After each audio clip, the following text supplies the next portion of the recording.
Wenbo Zhao. I'm an assistant professor working at the Magnetic Resonance Research Center at Radboud University, Nijmegen in the Netherlands. Right now, my research lies at the interface of NMR spectroscopy and electrochemistry.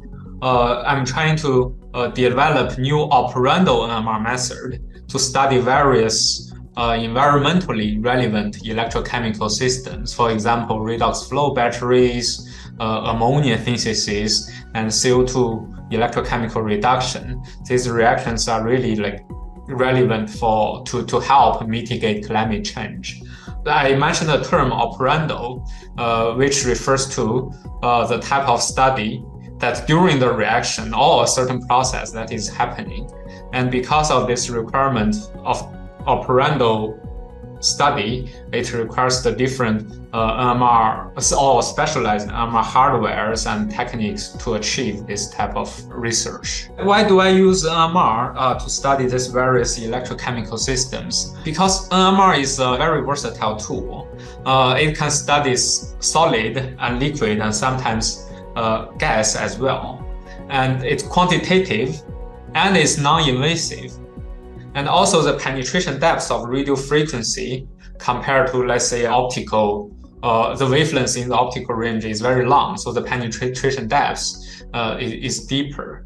So because of these properties of NMR, we can build an electrochemical reactor, put that into the NMR machine, and let it function as it's supposed to be, which is an electrochemical reactor. At the same time, we can perform non-invasive quantitative NMR analysis, either on the surface of the catalyst or go into the bulk of the electrode, or we study the electrolyte solutions or the separator within the electrochemical reactor.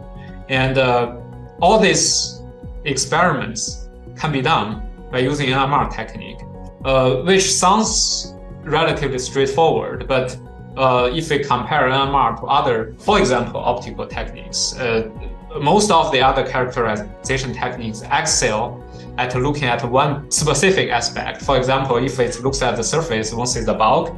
If it looks at the solid, it may not see the liquid phase. But NMR can do, in theory, and can do all of it. Right now, there are three major research directions in my group, and centered around operando NMR method development and studying electrochemical systems, which divided into redox flow batteries, ammonia synthesis, and CO2 electrochemical reduction. And there are various research questions needs to be addressed for these three different systems in order to improve the performance or stability of the system to meet practical application requirement. And I believe that using NMR technique, we can address many of the fundamental research questions in this electrochemical systems. For example, in redox flow battery, one of the key questions and key challenge is the degradation of the redox active electrolytes. And that relates to the capacity fade of this particular battery.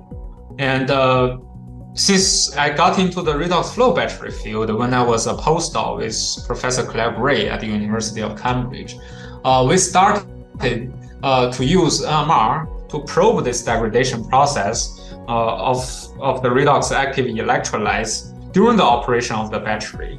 And then based on the NMR spectroscopic features of those electrolyte molecules and the degradation product, we can study the degradation reaction mechanism. And actually, we also identify the electrochemical condition by running NMR experiment to reverse the degradation reaction and increase the lifetime of the battery to an order of magnitude.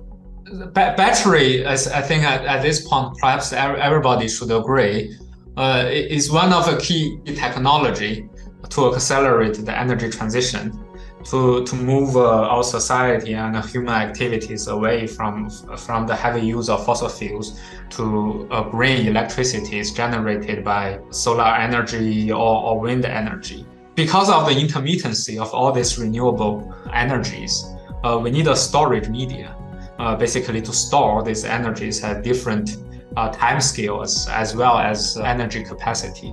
A battery is one of the promising and most available way to do this, and we need better battery technology. A redox flow battery has liquid flowing through within this battery, and there's redox active molecules dissolved in the liquid, which stores the energy, for example, harvested by solar energy in the form of chemical bond. NMR is perhaps one of the most powerful techniques to look at organic molecules.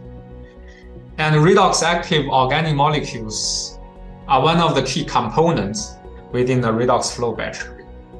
And to study the molecule non-invasively and also quantitatively, we can use NMR, right? For example, if this molecule degrades, and we can identify the degradation products. Let's say if the molecule undergoes a redox reaction from an oxidized form to the reduced form, we can monitor this whole process by NMR. Also, actually, we recently at the University of Cambridge, we can monitor the state of charge of a redox flow battery by running NMR spectroscopy. State of charge is basically, it's like the charge bars on a lithium-ion battery. This property, especially for redox flow battery, is a difficult property to measure. We can get quite accurate information on this running a simple flow NMR experiment during the operation of this redox flow battery. For redox flow battery, there are two key challenges. The first one is degradation. Degradation of the electrolyte molecule will lead to the shortening of the lifetime of the battery.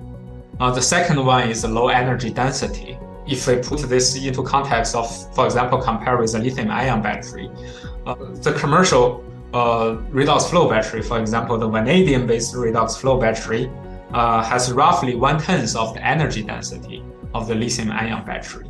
So the energy density needs to be improved at least a few times to make it competitive with lithium-ion battery for large scale, for example, electric grid scale energy storage. We recently demonstrated that NMR is a very powerful tool to study redox flow batteries in operando. And then when I go to the conference to present the results to various audience with different background, I often got a question is they say, okay, NMR is now you demonstrate it's a great technique. We can learn so much about a redox flow battery, but NMR is also very costly and it's bulky. Can you demonstrate that on a more simpler and cheaper device and to achieve the same mechanistic insight? And then I answered, I thought about this. I'm like, why not we do it on a benchtop NMR? Right, the development of benchtop NMR technology is so fast, and these days, a benchtop NMR can achieve very high resolution and sensitivity. For example, the 80 megahertz system. So recently, we finally got a chance to demonstrate that we can use a benchtop NMR system to study redox flow battery in operando, and the results we got is on par with the results we acquired from the high field NMR system, and in some cases it can be even superior.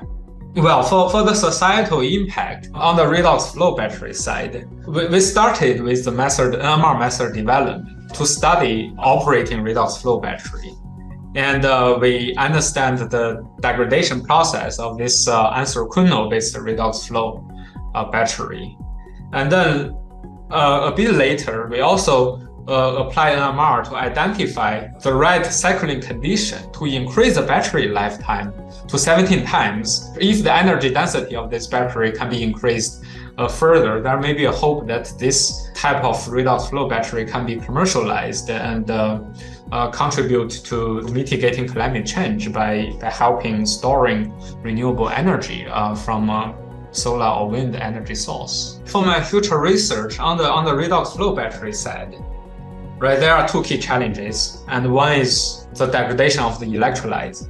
And NMR is perhaps, as we have demonstrated, one of the most powerful tools to understand degradation in redox flow batteries. Right, the other key challenge is energy density. And to increase the energy density of redox flow batteries, we may need new types of redox active molecules can store multiple electrons within a single molecule. right? I'm collaborating with my colleagues here at Radboud University, trying to develop novel electrolyte molecules. But once we get there, let's say we demonstrate a high energy density, again, the degradation problem may come back. And then we need operando NMR method to study the degradation process. And during this operando NMR study, we can easily generate a few hundred to a few thousand NMR spectrum within a few hours or a day. And then with this large amount of data sets, since we have data, and it's a large amount, we can actually we are working with our data scientist from the chemometration department, and they can analyze using machine learning algorithm to first analyze this data, and maybe based on the analysis from the machine learning analysis, we can identify the right electrochemical conditions where the electrolyte molecule degrades the least and leaves the longest, and also maybe the different flow rates of the flow battery that will give the highest energy efficiency of the device during its operation. And this type of thing can tie in to this operando NMR experiment quite nicely.